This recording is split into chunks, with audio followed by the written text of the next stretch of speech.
Welcome to the Bad Boss Brief, a strategic guide on how to not be an asshole at work.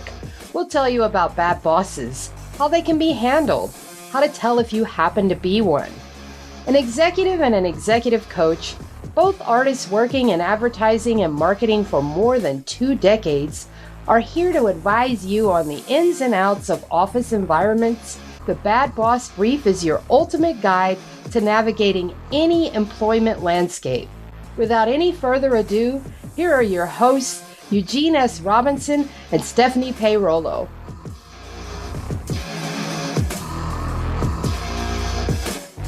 Welcome to Bad Boss Brief. I am Stephanie Peirolo.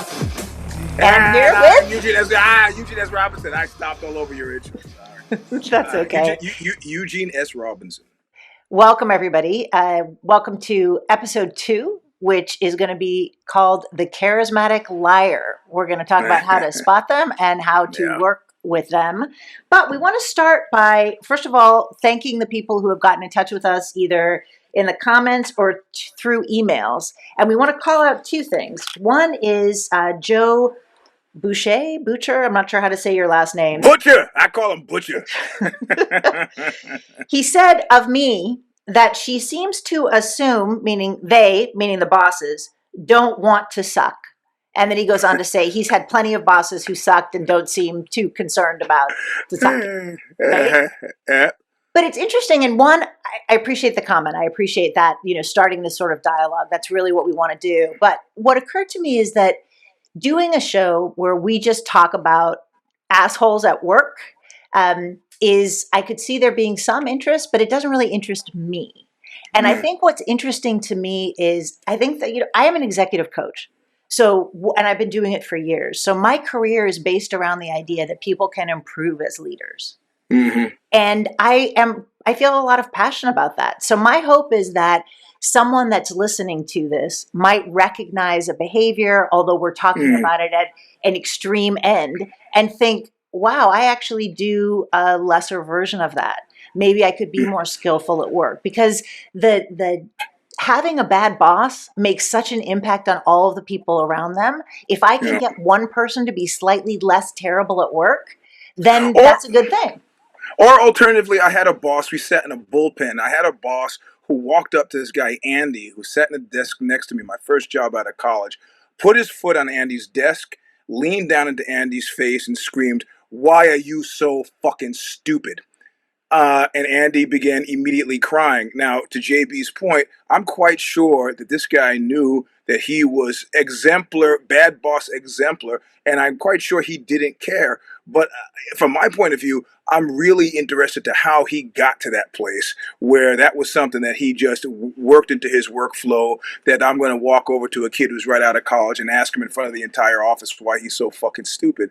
I as a studier, as a student of personalities and motivations and stuff, I find that also fascinating. So even if we're looking at somebody who has no interest in changing, I kind of really want to know why, right? Well, and also what the rest of us who work for those people can do to kind of survive that. Yes, survive. Which brings me to another comment that came in from Lord Snoodles, which is asking for... which is a real name, right? That was actually the name in the comments, and which asked for more specific suggestions, right? Yeah. So essentially what we're trying to do. So we are going to incorporate those. Thank you for that. And we'll call them out and try to get to some things like that. So what we want to talk about today is charismatic liars as bad bosses. Yeah. And I want to start with an example, a bad boss story that's based in Seattle. There's a guy named Dan Price who started a credit card processing company called Gravity Payments. And they chugged along, relatively small company. And in 2015, he made all sorts of press by saying that no one who worked at his company would make less than $70,000 a year. And he took a cut in pay as a CEO. And also, if I could interject here, I think it was probably premised on a study some study out of some Ivy League think tank that said the average person, what they need to be happy, and they use happy as a measure, is $70K a year. So I think that's probably motivated that figure versus 80 or 60 or 50.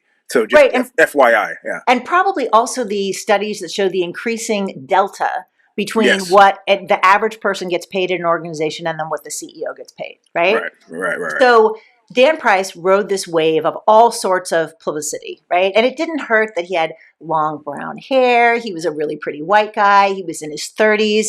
So everybody just ate this up until it came out. His ex-wife gave a TEDx talk, in which she alleged that Price had punched her, slapped her, and waterboarded her while they were Cue the clown waterboarded music. her, right? Yeah. Now, what was interesting is that he had at the time a very lucrative book deal, and that went away. And he had an agent who also went away. But he still ran the company. He still ran the company. And I think what's interesting is that at that time, what he decided to do was to rehabilitate himself through social media. So he continued to use social media to portray himself as this progressive CEO. What he was also doing was using social media to reach out to women he found attractive, to develop relationships with them, sometimes messaging, sometimes dating. And over time, at least two women, maybe more, accused him of assaulting and raping them. Those accusations and attendant legal action after that caused him to resign last August. So August of 2022 is when he finally left the company. And you know what? If you go now to Twitter, he's still tweeting his progressive, whatever. And his LinkedIn profile describes him as just trying to stick up for the underdog. Unless the underdog is a woman, evidently. So, and I think what's interesting about this is it tells us a lot about what, attractive white men can get away with in the work world and what they are or are not held accountable for. But I think what it does is, and this is what I wanted to talk about today, is it brings up this idea of the charismatic liar, right? So I want to make a distinction. There are leaders who are naturally charismatic and they can use those powers for good, right? We've all seen people who can get up on a stage, get at a conference, get in front of a group of people and genuinely inspire them. So charisma can be something that is an advantage in leaders. That's not who I'm talking about, right? There are also people who can use publicity for things that they have actually done that are valuable. So if you look at the founder of Patagonia, Yvon Chouinard and his wife, they gave away their ownership of Patagonia to fight climate change. According to CNBC, they gave away a stake that was worth $3 billion with a B dollars. Right. And that profit from that is expected to generate about $100 million a year to fight climate change. So there are business leaders who do things that are admirable. I'm not talking about those people either. What I'm talking about are leaders who use charisma and publicity to mask the fact that they are terrible bosses. Oh, and even worse human beings, I would guess. It provides a convenient cover, right? Exactly. And Eugene, tell me if you agree with these. These are some of the signs that I was noting about charismatic leaders who have gone bad. One, they are usually conventionally attractive and play on that, right? Elizabeth Holmes, you think of her with her, like bright red lip and the, tousled hair. They are not good business people. They might get attention or funding or press, but there isn't any substance there. Dan Price's Gravity payments maybe gross $2 million a year. Maybe. Elizabeth Holmes never made that machine that was supposed to read all about us from that one little drop of blood. But they try to use their charisma and any publicity or whatever they're representing to obscure the fact that they have zero business acumen. And they lie. They lie about all sorts of things they don't even need to lie about, like George Santos level lying. And I don't know that you know this, but my Substack this week was actually very specifically on George Santos because he deserves a place in the Hall of Fame of pathological liars. He and Francisco Scatino, and of course, as what you well know, I worked for one of the serial fabulists in Carlos Watson at Ozzy. And more importantly, what I think should be noted is that there's a friend of mine interviewed Robert De Niro at one point early on in his career, and he said about him, he loved De Niro, but he said, there didn't seem to be a lot of there. And I find with these charismatic leaders and the ones who I've met, the evil ones, as you've described them, I find them to be fundamentally kind of empty. And so if you scratch the surface or move a little bit beyond, there's nothing but the grift, right? There's like no, it doesn't seem to be like they don't have really extant likes. You know, it's just all kind of this perpetual mobile of trying to gain, say, some kind of something, cash, notoriety, fame. I mean, that was the terrible thing about them. If half the energy directed toward doing something worthwhile probably would have borne fruit, but the grift gets them in the end, you know? But what's interesting to me is, why do people stay? Why do people keep working for someone who they know where they can sense that emptiness? Why do they stay? Because what is that thing about it? Even a blind mouse finds cheese every now and then. I mean, yeah, having worked for somebody like this, I can tell you that I remember setting myself a percentage, and I said, yeah, could be he's full of crap. If 80% of what he says comes true, whatever. I mean, I can't get who can guarantee you more than 80%. That's a reason. What about this? More than 50% of what he says comes true, then I'm willing to take a flyer on the rest of it. Of course, you never think about the fact that 80% could be completely undone by the completely criminal 20% that doesn't get done. But you stay because, I mean, to a certain level and to a certain degree, I think those of us who soldier on are fundamentally optimist, right? And optimist is a slang word for sucker sometimes, so you stay. Well, Apply that to marriage or jobs or whatever. Just keep hoping things are going to get better. And, I think there's another factor too, and maybe this is more gendered, maybe women are more prone to do this, where the liar in question will set up what I call kind of a special relationship. So one time when I was pretty senior in leadership, a new executive leader came in. Mm-hmm. And the very first or second conversation we ever had, there was a lot of significant eye gazing and really emotional content. Like, I'm going to now talk to you about private things, and we're going to have this special relationship, and you're so important to me, and really constructing this narrative of this special relationship, right? You are the special person to me. And of course, I've been around the block long enough to know that does not bode well. But I think a lot of people, and certainly when I was younger, I got sucked into that. I'm the person that can help, my boss. They need me in a special way. And then I think you also can get into the sunk cost fallacy, right? Like, I've been here for this long, working for this person. I know them. The sunk cost fallacy is, I might as well throw good money after bad because I've already thrown so much bad money. Do you think either one of those things, do you as a man fall into that special relationship thing, or do you think that's more something that women fall for?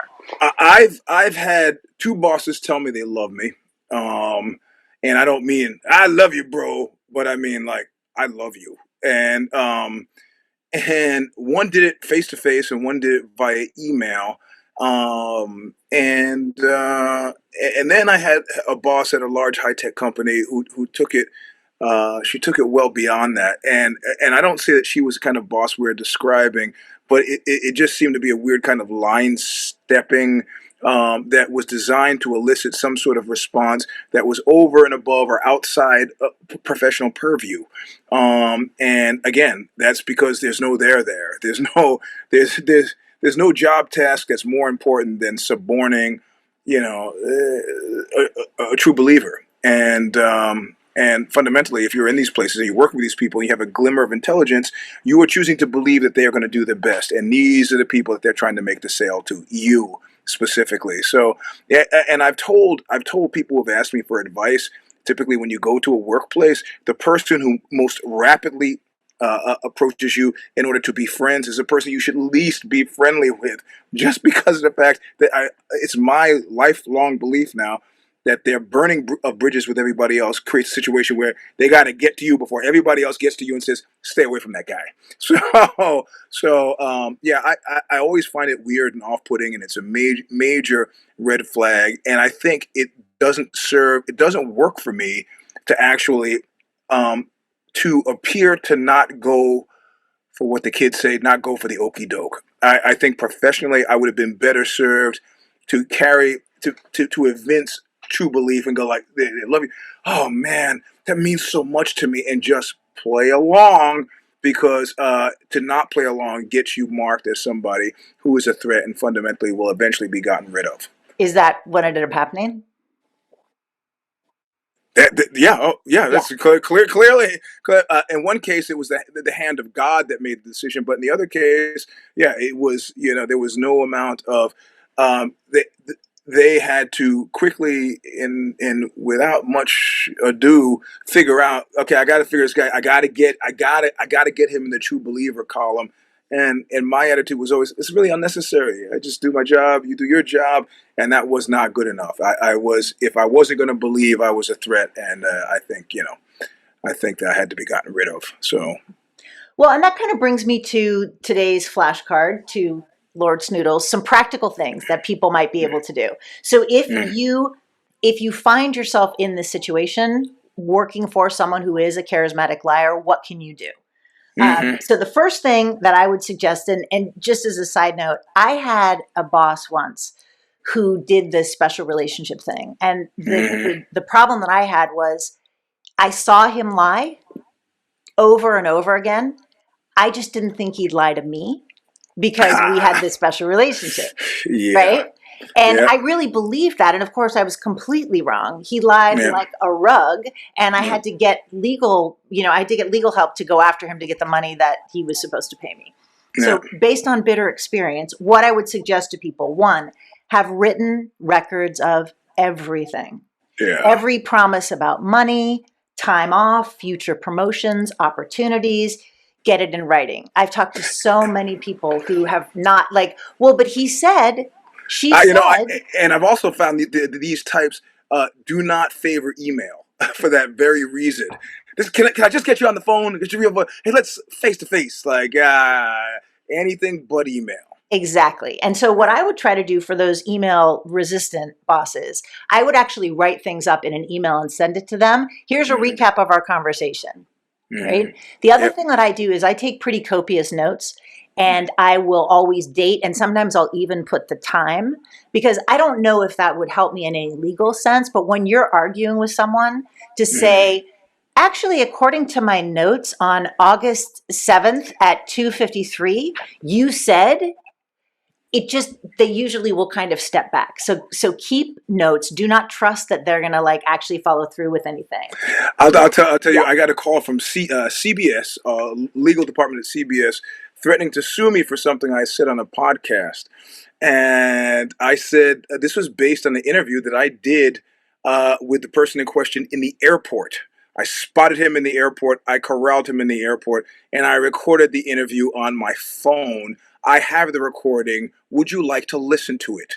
And this is why CBS lawyers get the big money, because the guy pivoted quickly to from attack to, hey, listen, do you really want to hurt your friends? Is that what we're here? But and he got me with it. It actually worked. I was like, I edited the comment out, a 1.3 second a comment in a podcast that I had proof that the person had said, because the guy leaves, do you want to hurt you? And he just started working on my heartstrings, and it worked. Yeah. Sucker. Yeah. Well, and I think this is one where be mindful of your heartstrings, right? Because these same people that are looking deeply into your eyes and saying, I love you, are going to be the first ones often to stab you in the back. So, and that's the second point, is don't believe that the liar will not lie to you. Really watch out for this special bond, or you're the only one I can trust narratives. Because first of all, it's rarely true. And actual real good leaders won't say that stuff to you. Right? Yeah. They don't need to play on that false emotionalism. They don't need to be tugging at your heartstrings, because they can inspire loyalty in the real way by building social capital and treating you well. And then the last one is to really understand that you might not get help from other people in your organization. One of the things that I usually say to young people is HR is usually not your friend. Right. Yep. And I know occasionally there are good HR people, but generally when you have this charismatic liar, other people know this, right? HR knows, the board knows, their bosses know, everybody knows. So you do not have an ally. If you go and say, hey, I was promised this, or this thing happened, don't expect that you're going to get help from Yep. anybody up above, and don't expect them to stop lying. And the reality Yeah. is that usually these people get found out. And in Mhm. some cases, like Elizabeth Holmes, the whole company goes away. Sometimes it's just a division. But being associated or affiliated with these people Mhm. can be Mhm. really damaging to your career. Like, this is a boat that is going to sink. It might not sink now, but it is going to sink, Yeah. you Yeah. know, Yeah. and Yeah. those are some things. Did I miss anything in there? No, that's a pretty solid rendering. Okay. I like the thing. Somebody once said to me, HR works for the company. They don't work for you. They're hired by and work for the company. They do not work for you. So this is something that should be remembered. And a lot of times, again, true belief in cynicism. Naked cynicism. I mean, I think you have well-intentioned board members who are just hoping things are going to work out.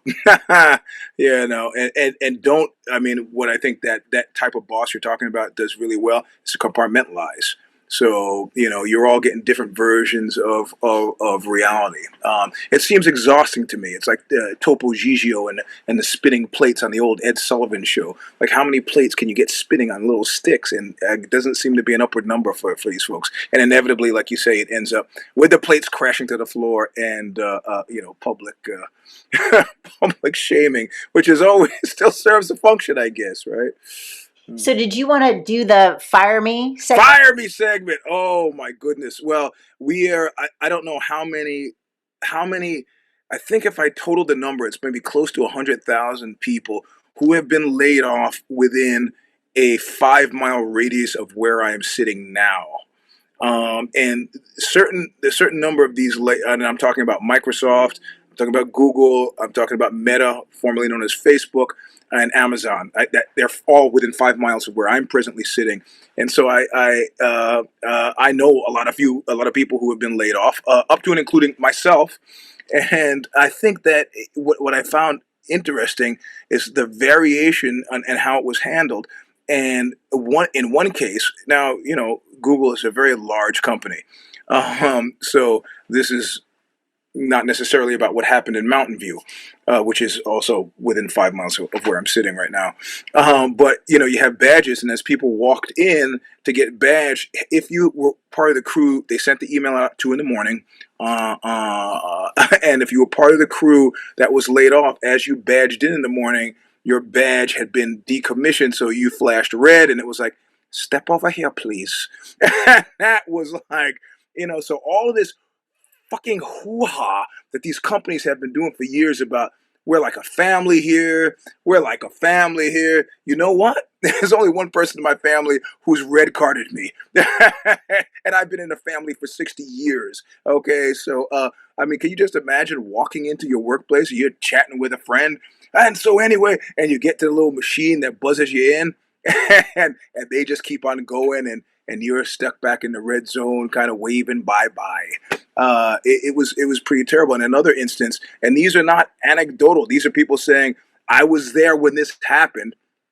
One guy is walking, the IT guy, because of course they had decommissioned emails, is walking around, some cubicles, and he's got a list. And he's going, "You're gone. You're gone. You're okay. You still got a job. You're gone." Nobody commissioned him to do this. He just chose to do it, probably based on the fact that he thought it was okay or had done it like that before. He did it to 30 people, and that was enough so that the numbers of complaints were noteworthy. And thankfully, his name was added to the list of people who were then gone. But you know what? Many families are dysfunctional, so maybe they are telling the truth. Maybe it is like a family. Maybe all that family hoo-ha about Google and Facebook, I mean, maybe it's really real. I don't know. But there were many different ways to handle this, up to and including back to Mark Benioff, who we spoke of a couple of weeks ago. He was back in the press for, I don't know. It just seems to me that if you, I mean, one of the things that we do at the show, if you have suffered at the hands of a bad boss, it's incumbent on you when the worm turns and you're in a position to be a boss yourself to not do that stuff, And I've seen many people. I mean, I worked for a guy who worked at Goldman Sachs, and they treat their workers like garbage, and he went on to treat his workers like garbage. I don't understand it. I don't. Yeah. No, and I agree, and that's why I'm so committed to this work. Yeah. Is Yeah. to give people that option. Although one thing that was interesting with all these layoffs, and I can't remember where I read this, but people who are younger, who have not been through economic downturns before, are shocked that they're getting laid off. People our age are like, yeah, here we go again. Been there, Yeah. done that. Yeah. Right? Right. And Right. what's interesting is that the same people who are responsible for these massive layoffs are the same ones that were complaining about quiet quitting and having all of Yes. these comments about, like, Yeah. this generation just doesn't want to work hard. They don't have Yeah. any loyalty, and they're doing quiet quitting. And it's like, what about your behavior indicates that you're treating them like human beings? So why should, if you're treating them, like livestock, why should Yeah. they be going above and beyond? Yeah. Well, also, I tell you, I hate to go down to conspiracy land, but it's me, so I have to. I think that there's somewhere written. I'm not gonna say in Machiavelli, something that they teach at Wharton. There's some class or some dictum that says, no matter how bad things are, that you stay ahead of the bad curve. And so I've been in companies where morale has been terrible and people have been quitting like crazy and they still fired people and laid them off apace. And I think it's like the kids game with the baseball bat where for people just listening on SoundCloud, I'm now putting one hand above the other. And the idea is no matter where we're not going back to work, that they have to come, okay, we'll have layoffs. Oh, we want to unionize. Okay, we'll have more layoffs. That whatever biz school that these cats come from, that there's always this thing of the last word has to be yours because you have to maintain the illusion of control. It doesn't make sense if you have an attrition problem, if you have a morale problem, if you have people leaving, it doesn't make sense to continue firing people, but they always do because I think they want to maintain the illusion I'm in control here. Alexander Haig style, and I'm quite sure it's probably written somewhere. It just happens too often to be coincidental. No, I think that's a great point. And it was interesting. I read an article in the New York Times this morning called "The Digital Workplace is Designed to Bring You Down." And it talks about this guy, Cal Newport, who's a computer science professor and writer.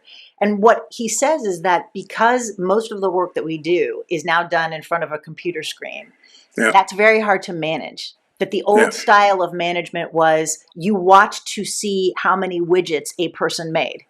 And that was how you judge them. Well, you can't watch someone come up with a code or what. I mean, they're sitting at their computer, they're moving their hands. They could be doing Pinterest, online dating, or writing, some great app.